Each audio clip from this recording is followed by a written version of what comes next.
कैसे हैं आप सभी। तो आज हम बात करेंगे बेटा बिंदु आवेश के कारण वैद्युत क्षेत्र की तीव्रता। इससे प्रीवियस जो लेक्चर था उसमें मैंने डिस्कस किया था वैद्युत क्षेत्र और उसके बाद वैद्युत क्षेत्र की तीव्रता। अब मैं बात करने वाला हूं बिंदु आवेश के कारण वैद्युत क्षेत्र की तीव्रता।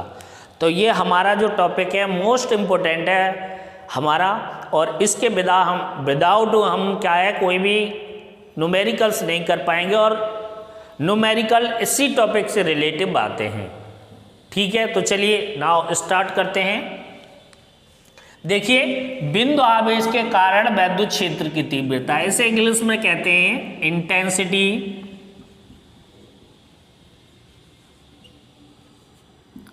ऑफ इलेक्ट्रिक फील्ड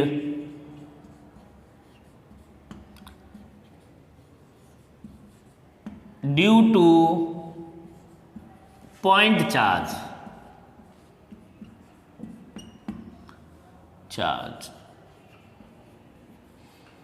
यानी हमें बेटा क्या करना है, intensity of electric field find करनी है due to a point charge.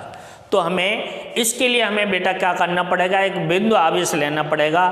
तो हम यहाँ लिखेंगे माना एक क्यू आवेश, इससे स्मॉल आर मीटर की दूरी पर एक परीक्षण आवेश क्यू नॉट रखा है, जिसके कारण आवेश क्यू पर वैद्युत क्षेत्र की तीव्रता निकालनी है। तो सबसे पहले हमें क्या करना पड़ेगा बेटा, यहाँ हमें क्या करना पड़ेगा,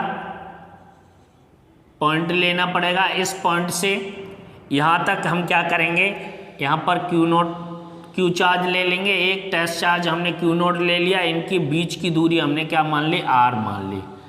लिखेंगे माना एक आवेश क्यू किसी ऐसे माध्यम में स्थित है जिसका परावैद्युतांक ये है, या ये लिख सकते हैं कि माना एक आवेश बिंदु पर किसी ऐसे माध्यम में स्थित है जिसका परावैद्युतांक ये है।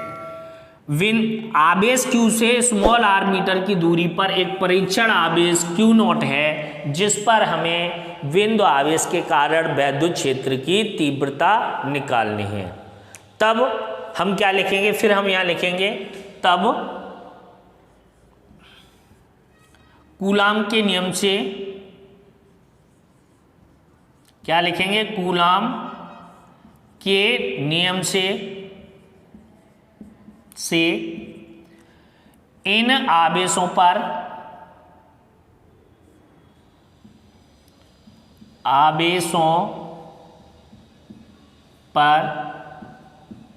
कार्य करने वाला बल,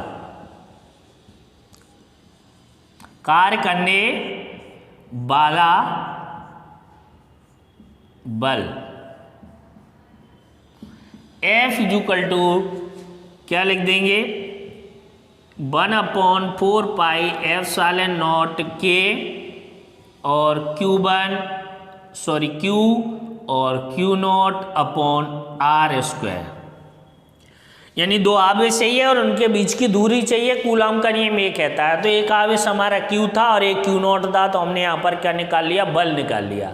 अब क्या चाहिए हमें, वैद्युत क्षेत्र की तीव्रता। तो सबसे पहले हम बिंदु आवेश के कारण वैद्युत क्षेत्र की तीव्रता तो हम जानते हैं, हम यहाँ क्या लिखेंगे, वी नो दैट वैद्युत क्षेत्र की तीव्रता E बराबर क्या होता है, F अपॉन क्यू नॉट। इसको हम समीकरण 1 मानेंगे। अब लिखेंगे उपयुक्त समीकरण से F का मान रखने पर, तो उपयुक्त समीकरण से मैं क्या लिख दूंगा यहाँ, उपयुक्त समीकरण से F का मान रखने पर तो क्या लिख दूंगा, E इक्वल टू F की वैल्यू क्या है, 1/4 पाई एप्सिलॉन नॉट के Q naught upon R square, और अपॉन में मेरा क्या आ जाएगा, क्यू नॉट। ये F की वैल्यू मैंने यहाँ पुट कर दी और क्यू नॉट ये लगा दिया।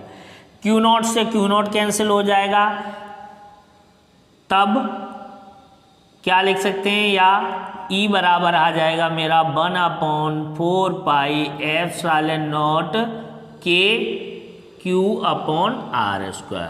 तो ये बेटा मेरा बिंदु आवेश के कारण वैद्युत क्षेत्र की तीव्रता का क्या आ जाएगा, मेरा सूत्र आ जाएगा, मेरा फॉर्मूला आ जाएगा। अब यहाँ तक तो मुझको समझ में आ गया, लेकिन मैं अगर यहाँ पर दिशा निकालूँ तो इसके कारण इस पॉइंट पे निकाल रहा हूँ तो इससे बाहर की ओर होगी।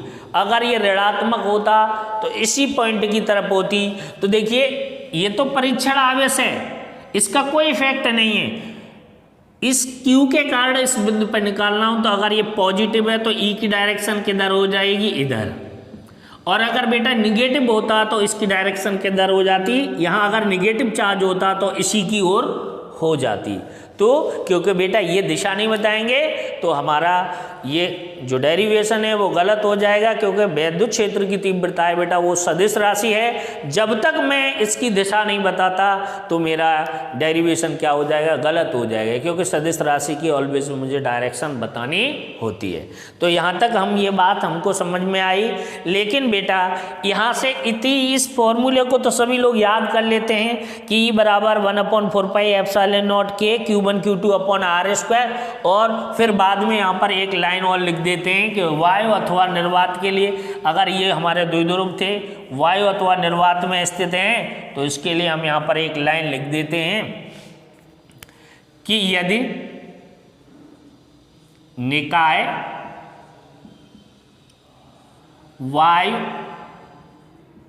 अथवा कहाँ पर है, निर्वात में, तब K बराबर हम क्या लिख देते हैं, बल लिख देते हैं। क्या लिख देते हैं, बल लिख देते हैं। तब अगर हम बात करें वैद्युत क्षेत्र की तीव्रता E बराबर क्या आ जाएगी, 1/4πε0 Q/R²। तो सीधे सीधे अगर हम कोई एक्सपेरिमेंट जहाँ पर हमने आवेशों का निकाय रखा है, सिस्टम रखा है, वहाँ पर अगर वायु है, वायु अवेलेबल है, वायु में रखकर हम कर रहे हैं तो हम फॉर्मूला लगाएंगे E बराबर 1/4πε0 Q/R²। और 1/4π की हमें मालूम है वैल्यू क्या होती है, 9.0। तो हम ये लिख सकते हैं E = 9.0 × 10⁹ Q/R²। यानी सीधे सीधे मुझको ये मालूम पड़ रहा है कि Q और R की अगर मुझे वैल्यू मिल जाए तो मैं क्या करूँगा, वैद्युत क्षेत्र की तीव्रता निकाल लूँगा बिंदु आवेश के कारण बेटा। लेकिन अभी मैंने यहाँ जब बनाया था तो मैंने देखा था यहाँ दो चार्ज थे, एक तो बेटा मेरे पास यहाँ Q था और एक Q0 था। तो जब ये फॉर्मूला निकाला तो दो चार्ज थे, लेकिन जब मैं इंटेंसिटी ऑफ इलेक्ट्रिक फील्ड यानी वैद्युत क्षेत्र की तीव्रता निकालूंगा बिंदु आवेश के कारण तो मुझे दो आवेशों की कोई आवश्यकता नहीं है। ये तो मुझे ये फॉर्मूला निकालने के लिए आवश्यकता पड़ी, क्योंकि E बराबर F/Q मैंने फॉर्मूला पढ़ा है। अगर मैं F नहीं निकालता तो मैं E नहीं निकाल पाता, इसीलिए मुझे वहाँ एक परीक्षण आवेश की आवश्यकता पड़ी। लेकिन जब हमें बिंदु आवेश के कारण वैद्युत क्षेत्र की तीव्रता फाइंड करनी होती है तो हमें कोई भी नीड नहीं होती, वहाँ पर केवल एक चार्ज की होती है। जैसे फिर फॉर एग्जांपल मैं आपको ये समझाता हूँ, मैं समझता हूँ ये सब क्लियर हो गया होगा तो मैं आगे अब आपको, ये तो सभी लोग जानते ही, इस फॉर्मूले को भी याद कर लेते हैं कि E = 1/4π Q/R², लेकिन इसका यूज नहीं कर पाते।